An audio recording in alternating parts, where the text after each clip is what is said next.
अऊज़ु बिल्लाहि मिनश्शैतानिर्रजीम बिस्मिल्लाहिर्रहमानिर्रहीम। तमाम तारीफ़ें उस खालिक़ व मालिक के लिए हैं कि जिसने इस कायनात के ज़र्रे ज़र्रे को ख़ल्क़ किया है, और दरूद व सलाम है उन मुक़द्दस हस्तियों पर कि जिनके सदक़े में ये कायनात ख़ल्क़ हुई है। आज हम बयान करेंगे कि मन्नत या नज़र किसे कहते हैं, मन्नत और नज़र कब शरई हुक्म रखती है, कब वो शरई तौर पर वाजिब हो जाती है, इसकी क्या शराइत हैं। मन्नत यानी इंसान अपने आप पर वाजिब कर ले अल्लाह ताला की रज़ा व खुशनुदी के लिए कि मैं फ़लाँ नेक काम अंजाम दूँगा, या कोई ऐसा काम जिसका ना करना बेहतर हो तर्क करने का अहद कर ले, इसे कहते हैं मन्नत।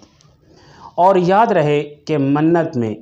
या नज़र में अल्फाज़ों का ज़बान पर जारी करना ज़रूरी है। जिस तरह बाकी अहकाम में मसलन हम नमाज के लिए नियत करते हैं तो उसके लिए ज़बान पर उन अल्फाज का जारी करना ज़रूरी नहीं है, फ़कत दिल ही दिल में कह दिया जाए तो भी काफ़ी है। इसी तरह गुस्ल के लिए है, या वज़ू के लिए है, या रोज़े के लिए है। बाकी जितने भी अहकाम हैं उनके लिए नियत के अल्फाज़ों का, कलिमात का ज़बान पर जारी करना ज़रूरी नहीं है, मगर ये कि ये मन्नत या नज़र के जो हैं कलिमात या इनका ज़बान पर जारी करना ज़रूरी है। मसलन कोई शख्स, किसी की वालदा मरीज़ है तो वो मन्नत मान रहा है कि वो इस तरह मन्नत मानेगा कि वो मन्नत मानना चाहता है कि 2 रकत नमाज बजा लाऊंगा, तो वो इस तरह मन्नत मानेगा कि मैं 2 रकत नमाज अल्लाह ताला के लिए बजा लाऊंगा अगर मेरी वालदा सेहतयाब हो जाती हैं। अगर वो इस तरह इन अल्फाजों के साथ मन्नत मानता है तो वो उसकी मन्नत शरई होगी, तब जाकर इसकी ये मन्नत शरई तौर पर मन्नत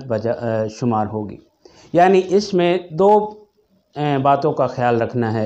एक कि उन नियत के अल्फाजों का ज़बान से जारी करना है,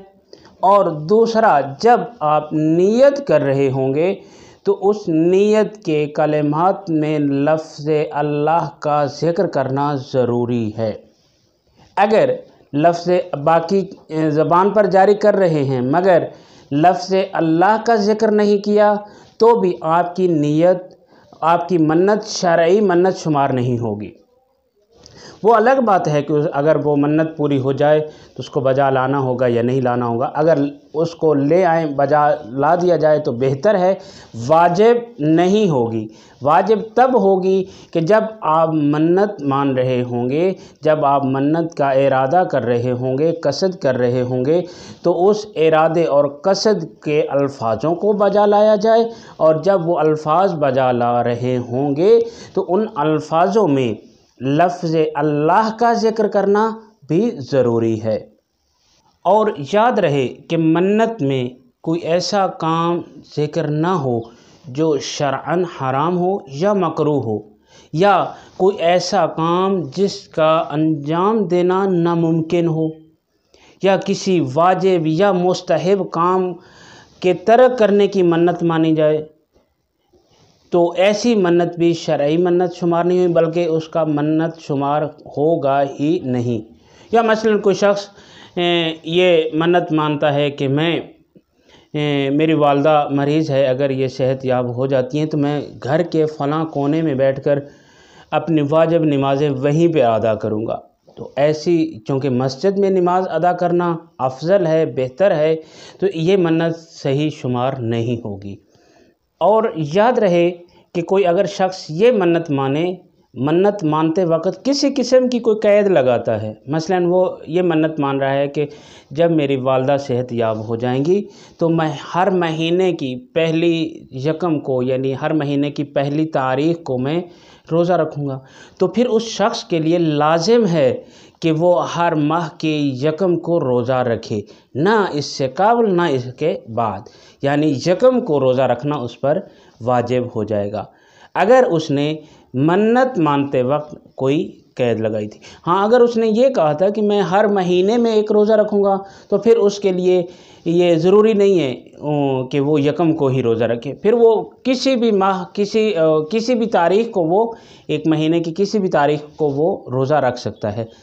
اسی طرح اگر کوئی شخص یہ منت مانے کہ جب میری فلاں جاب ہو جائے گی تو میں فلاں دعا کا اہتمام کروں گا، مثلا دعائے توسل کا اہتمام کروں گا، اور جب اس کی یہ منت مکمل ہو جائے، جب اس کی منت پوری ہو جائے تو پھر ضروری ہے کہ دعائے توسل کی ہی تلاوت کی جائے، اس کی جگہ کسی اور دعا کا یا کسی اور پروگرام کا اہتمام نہیں کرنا چاہیے۔ اسی طرح جب اگر کوئی انسان یہ کرتا ہے کہ میں 2 رکعت نماز بجا لاؤں گا، اگر اس نے 2 رکعت کی قید لگائی ہے تو پھر وہ 2 رکعت ہی بجا لائے گا، اگر وقت کا بھی اس نے قید ساتھ نہیں لگائی۔ اگر اس نے کہا کہ میں نماز بجا لاؤں گا تو پھر اس کے لیے اس نے یعنی رکعتوں کی تعداد مشخص نہیں کی، تو پھر وہ 2 رکعت ہی بجا لائے تو بھی کافی ہے۔ دعا ہے کہ سلامت رہیں وہ لوگ کہ جن کی سانسوں میں ذکر اہل بیت علیہم السلام ہے اور آنسوؤں میں غم شبیر رہتا ہے۔ وصلی اللہ علی محمد وآلہ الطیبین الطاہرین المعصومین۔